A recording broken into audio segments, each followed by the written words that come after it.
Hi there, RV and camper owners. Today we're going to be taking a look at and showing you how to install Valterra's RV FridgeCool automatic exhaust fan for refrigerators. We're here on the outside of our motorhome here. This is the compartment where it's the back of our refrigerator here, and this is where we've got our fan installed. Now it can be mounted in a lot of different orientations depending on your particular RV. If you've got an outside vent like this where you have access to the coils, you can put it right back here and blow through those. Maybe your refrigerator's on the inside, you don't have an outside cover. You could put it on the floor and exhaust the air from the back of the fridge down. You could also have potentially a vent that's already pre-existing that goes up out of your fridge. You can put this in line on that vent to help assist the air in getting out of your system.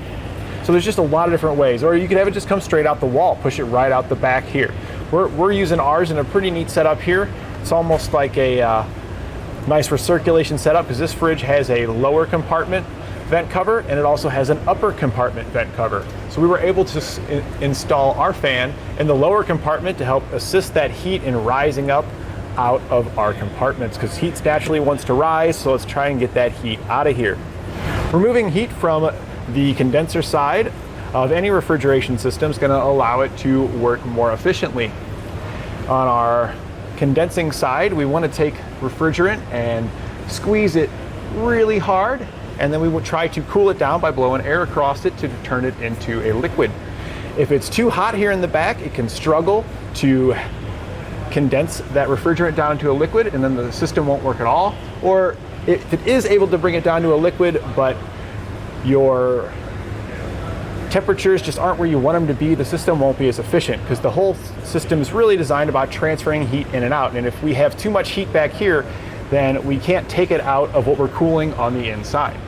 Making our refrigerator more efficient is going to help us in a lot of different ways. If your refrigerant system here runs off of propane, if you're using propane for your fridge, you can save on how much propane you're using. All of this is going to ensure that your food in your refrigerator stays fresher longer, and we've got a nice cool beverage whenever we need one on those hot days.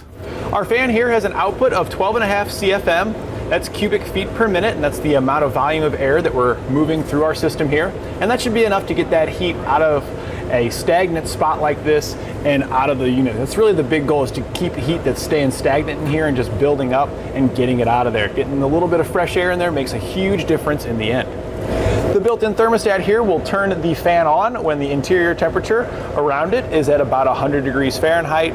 It'll then try to exhaust as much of that heat out of there as possible, and once the temperature has returned down to about 80 degrees, the fan will then kick itself back off again. And it's also going to prolong the life of your system here, because if we remove heat out of here, our refrigerator doesn't have to work as hard as it did before. So if it doesn't have to work as hard, that's just going to prolong to longer life for all of our components, particularly our compressor in there. Now that we've covered some of the features of our fan, why don't you follow along with us and we'll show you how to get it installed. We'll begin our installation by locating our refrigerator and its existing outdoor vents, because it has to exhaust that hot air outside somewhere. Now the location is going to vary pretty drastically depending on your motorhome. You could have vent covers on the outside like we do here. We just took this cover off and this goes right to our refrigerator here. You really just need to assess your particular motorhome and figure out where it's located. Once you've found your refrigerator's exhaust and where you're going to be placing your fan, you'll need to figure out a mounting location.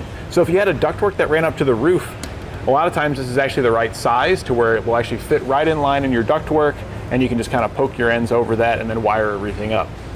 If you're in a compartment like we are here, you're going to have to make your own brackets, and we're going to have to get it mounted up. Now there's a lot of ways you could do it. You could potentially mount it,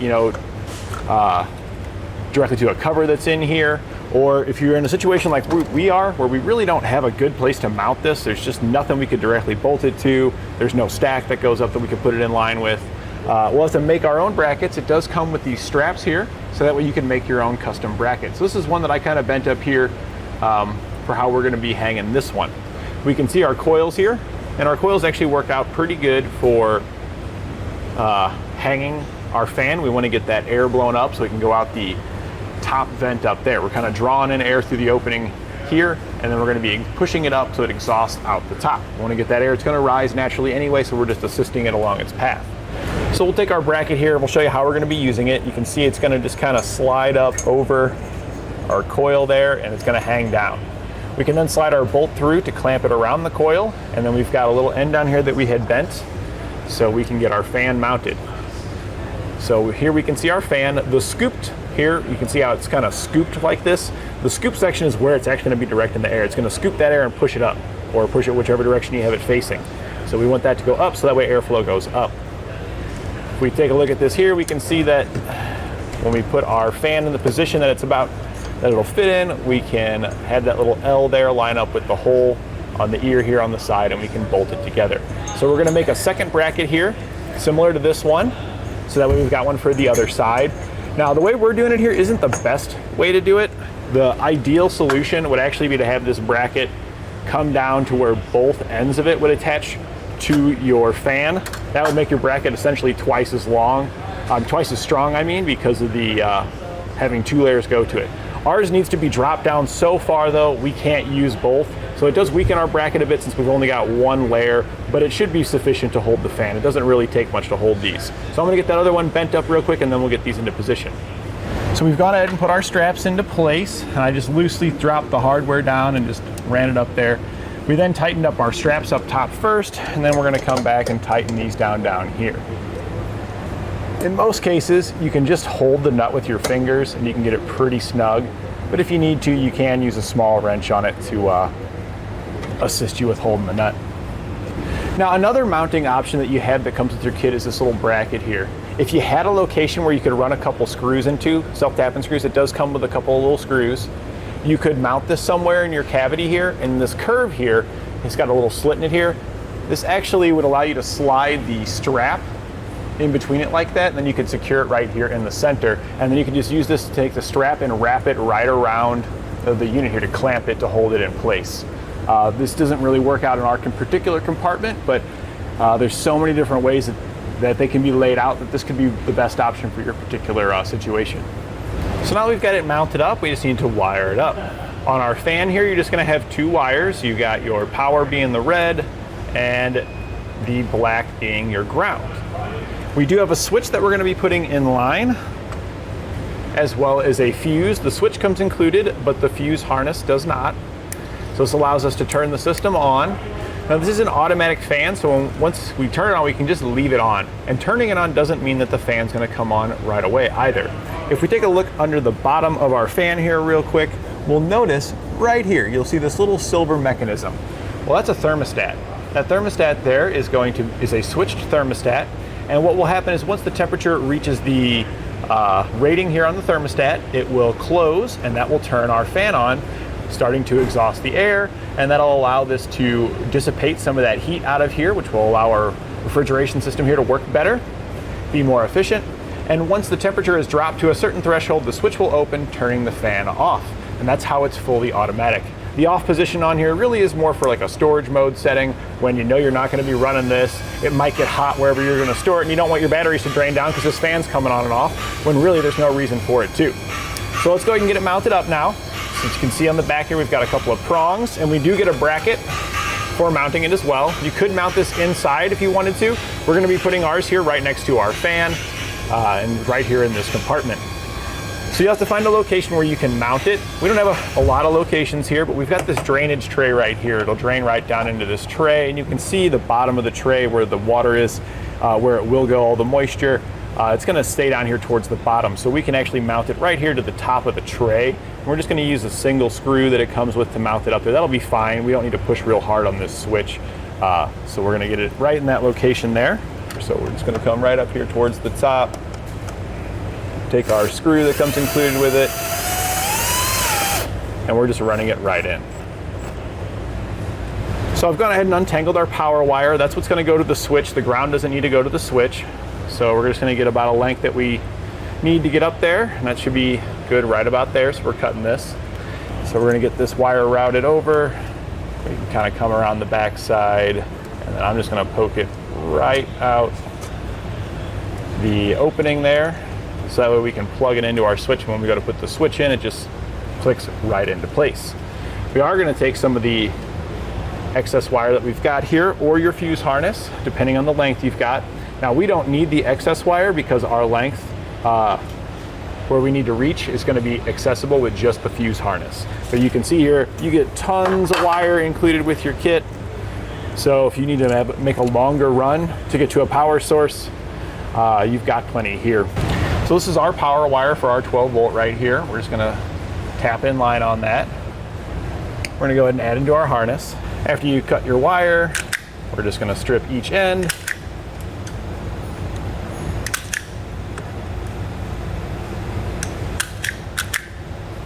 We'll also strip our fuse harness.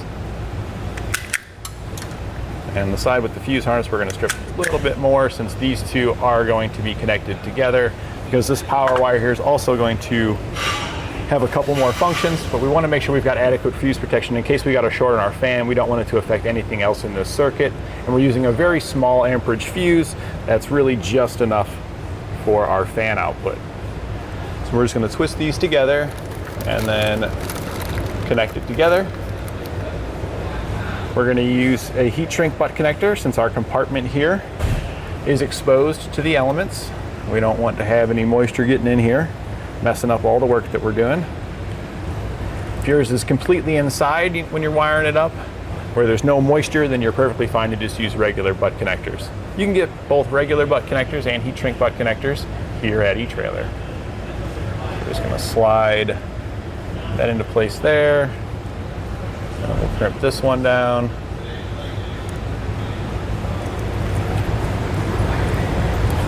So we can go ahead and get our switch wired up here. You do get spade terminals included with your kit that you can put on the ends, so that way it just pokes onto your switch. These are the ones that they come with. You can see they're exposed here, and they've got a pretty small opening, which is fine for the wire that it comes included with. But if you're going to be using a fuse harness like we are here at eTrailer, these are a thicker gauge and these aren't going to work on there. You could use another butt connector here and then use some of that extra red wire to step this wire back down. But since we're working in a compartment here that has a lot of exposed sheet metal that has the potential to be grounded, we're going to be upgrading ours to an insulated spade terminal. That way if there's any issues where a wire somehow gets tugged, maintenance in the future or anything, and they happen to be powered up and it happens to come off of there, we've got insulation on there to protect it from shorting out on any of the grounds that might be present here. This is also a larger opening, so we shouldn't have a problem getting this onto the fuse harness, or sliding our wire in and then crimping it onto the spade terminal. We'll repeat that for the other one here. We can now take our switch. I like to make sure it's in the off position before we start. If we look at the side, we can see that they're numbered 1, 2, and 3, and that's pretty much top down. Number 1 is for our fan, number 2 is for our power supply, and switch number 3 is not used. So we know the small one's our fan, so we can go ahead and slide our spade terminal onto there. We may need to bend that spade terminal down a little bit so we can get to poke in there. And we'll take our power supply and put that onto number 2. We can then slide our wires back through the opening. And then this switch is just going to push into place. Just snaps right in there. We can pull some of the excess wire around the side here. That way it's going to ensure that it stays out of that tray and any kind of moisture. We could even use a zip tie if we wanted to zip tie it in that opening hole up here at the top or whatever we wanted to do to just further secure ourselves. But I like to have the wires down low. That way it keeps water potentially running down the wire and getting towards our switch. So we'll keep them just like that. Before we shrink down our butt connector and insert our fuse, we're going to go ahead and put the ground wire and connect that up. So we're going to get the black wire here untied. It does come pretty tangled up in this little mess here, so it might take you a second to get this undone. So we took our black wire and we just connected that to an existing ground right here, as we just spliced it right in line. We're now going to take a heat gun and shrink down our connectors here. You do want to be careful when you use your heat gun. Any sensitive components that could be inside, you don't want to make sure you don't melt any of those or anything like that.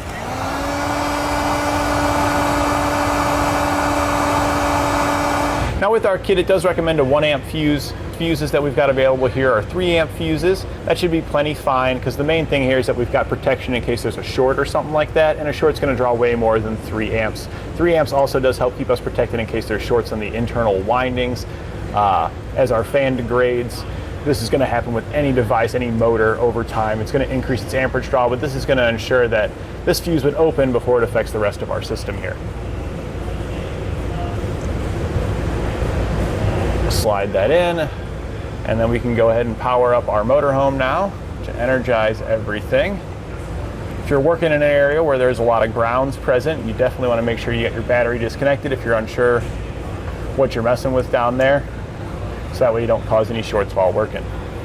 So now we've got everything powered up, we can go ahead and turn it on. And you're probably going to be like, wait, nothing happened.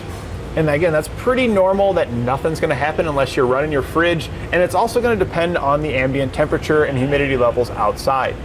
So we're going to go ahead and speed up the process a little bit here. And we're going to use a heat gun to heat up our sensor there to try to get the system to activate.